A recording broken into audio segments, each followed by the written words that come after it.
Let's grumble. In this video, I'm going to go over 3 very simple commands that a lot of people skip in training. Take, give, and drop. Point of fact, a lot of dogs just like to bring us stuff to show us their stuff. They're not necessarily wanting us to take it. For some reason, every time a dog comes to us with anything, we're trying to grab stuff out of their mouth. Just like your neighbor, sometimes you might want to get a new car and drive it around the neighborhood so people see your new car. Dogs like to show off their stuff as well. Now, I'm not saying that's not all the time. Dogs do like to sometimes have you try to take their stuff. They like to play tug of war. And so it's important to understand the distinction between those. Now, in order to do this, I'm going to use a marker or a command word. Yes, Quest, you're going to be getting some treats for this, I promise you. Now, we're going to be using some marker word, and I'm going to use the word good for Quest. Now, remember, the marker word is to indicate the dog does the action that you want. So we use a marker word before when we're training a dog because we don't know that they're going to be able to do the action.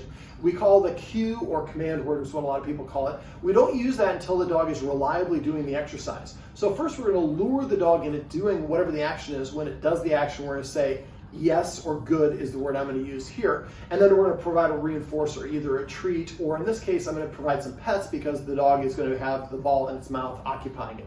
All right, so the first thing I want to do is I want to get Quest to take this. Now, a lot of people don't realize with dogs, if we just hand them something, a lot of times they're not that interested in it.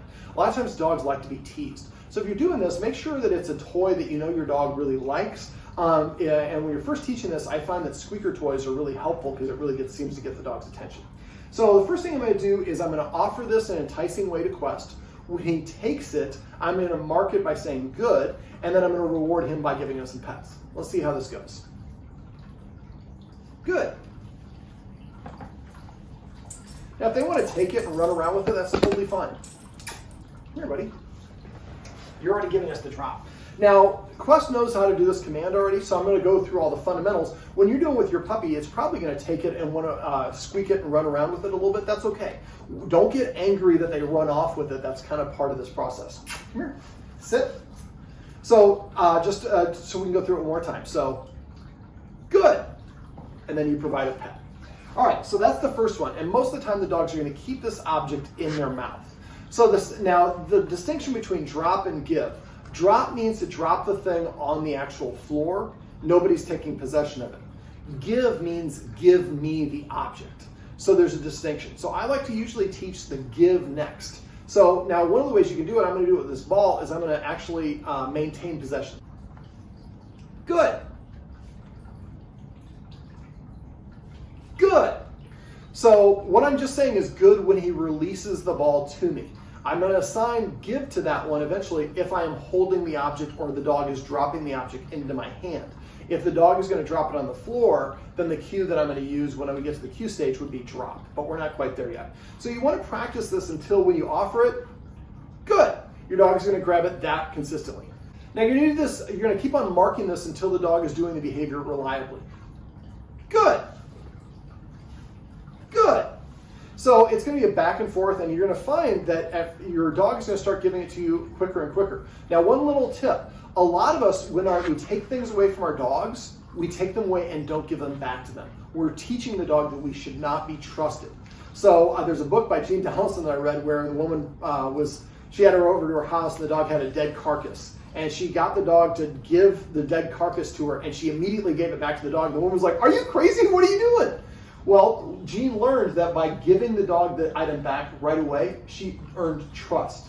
And from that point forward, she could give the dog anything, and the dog would reliably give it back to her because she had proven herself to the dog. So try to avoid taking things away, and this is one of the reasons why we like using a long-term confinement area so that the dog can't get power cables or your shoes or those things. And if you don't have a long-term confinement area and there are shoes or things your dog really likes to get into, try to put them up and away so the dog doesn't get in a habit of grabbing them, because that will become a game and something you'll inadvertently train your puppy to actually do. So stage one is you're just going to mark the behaviors for taking, giving, or for dropping. So I'll go ahead and do it for a drop. Good. Good. So it could be back to back like that. Your puppy is probably not going to drop it that fast, but if it does, you're just going to say good during the action or immediately following the action. That's stage one. Now for stage two, we're going to actually start using the cues or the command words. Now, what I'm going to do is I'm not going to do this until I am reliable, consistent. I am confident that Quest is going to do this 90% greater of the time. So I've already trained him to do it, so now I can use the cue, but this is exactly how you introduce it. Take.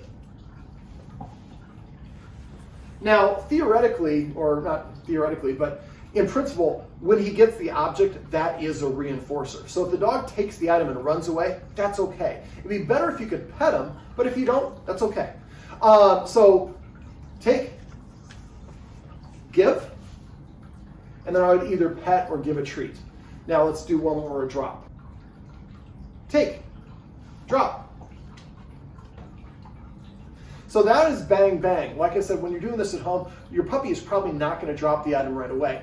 Where you will get to with Quest is that's the purpose of the whole purpose of this exercise is you will get with Quest when you can give them anything, they're happy to take it, they're happy to drop it, they're happy to give it to you because you've rewarded and reinforced them for doing all these things. Now, when you're doing this, you want to start out by practicing with a low value item. If you have a Labrador or a dog that is just bonkers for the ball, this might be too high a value item. For a Dalmatian, he likes the balls, but it's not his most favorite thing in the world. So find an object that your puppy is interested in, but not that it's like the best thing ever, because they're not going to want to give that up to you. You want to start with lower value items and work your way up. Eventually, it'd be great to do this with a bully stick or something like that. Now, if you do a bully stick, that's a really hard thing to give up. So don't expect your puppy to do that until you can consistently drop all of the non-ingestible items consistently or have them given to you. But when you're doing the bully stick, like I said, as soon as they give it to you, turn around and give it right back to the puppy, especially the first couple times when you're doing this. And if it runs away with it, that's okay. We can come up with other things. You might want to like hold on to the bully stick, let them chew it, and then say give, and then you're retaining possession, kind of like I talked about earlier. But work your way up from the low value items to the higher value items. I'd like you to practice this maybe for about 1 to 2 minutes each practice session, 2 or 3 times a day, and also make sure you practice in different rooms of your house as well as in different postures. I'm sitting in this video, but in other videos you might want to be kneeling on the floor, or you might want to be standing. The last stage would be actually to go outside and practice this outside with the objects out there. And you can take the toys out there as well, but you might do it with mulch, pull toys or other toys that might be outside or things that your dog does get into. Now, one last little tip, always make sure you end this on a positive, on a good repetition. A lot of us, we push too far. We don't practice throughout the day. We know, oh, I was supposed to practice 3 times a day, so I'm going to cram 5 or 10 minutes in at one session. That's not going to be very enjoyable for your dog. You're going to find you're going to get the best success in the first 1 to 2 minutes. The 3rd minute, you'll start getting some fails, and then you're going to start getting frustrated, and your dog will start getting frustrated, and the last repetition is going to be the freshest memory engram that your puppy's going to have. If you were mad that the puppy wasn't cooperating or the puppy lost interest or is distracted, it's not going to want to do the exercise again. So always try to keep it 1 to 2 minutes. Try to also anticipate your environment. If you know your neighbor's kids are going to come out and use the trampoline, it'd be better as soon as you see that door start to flash to get a good repetition in and then end it. And also, if you can, try to play with your dog after the exercise. Give it some heavy petting, throw the ball, take it for a walk, do something enjoyable. So that way it's kind of a contract. You do something for me, and I'll do something for you. And you see Quest now, he's happy to bring me the ball again because now this has become a game for him. We just did a little bit of work, and this work translated brilliantly to the exercise we're doing right now, and Quest is happy to bring over the ball because he knows I'm going to throw it again. So end on a repetition, keep these practice sessions very short and sweet, maybe 1 to 2 minutes, 3 to 4 times a day. Also make sure you are practicing in different positions, standing, sitting in different rooms like I talked about earlier. Sit. Well, this is my buddy Quest, and this is how you can teach your dog or puppy how to give, take, and drop. Quest, you are a goofball.